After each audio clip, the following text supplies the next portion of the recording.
പച്ചമാങ്ങ കൊണ്ട് സ്ക്വാഷ് ഉണ്ടാക്കി കാണിക്കാം. അതിന് ഞാൻ വലിയ 4 പച്ചമാങ്ങ എടുത്തിട്ടുണ്ട്. അതിൻ്റെ തോലൊക്കെ കളഞ്ഞ് കഴുകിയിട്ട് മുറിച്ച് വെച്ചിട്ടുണ്ട്. കുറച്ച് ചെനഞ്ഞതുണ്ടായാലും കുഴപ്പമൊന്നുമില്ല കേട്ടോ.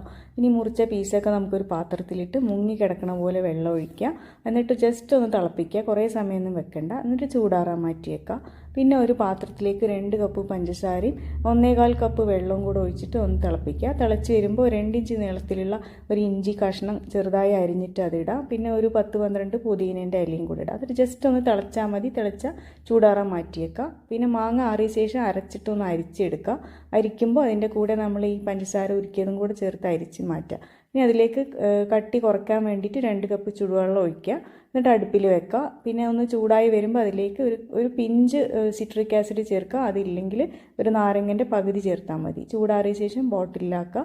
ഇൻസ്റ്റൻ്റായിട്ട് യൂസ് ചെയ്യണമെങ്കിൽ നമുക്കിതുപോലെ ഐസ് ട്രേയിൽ ക്യൂബാക്കിയിട്ടും വെക്കാം കേട്ടോ.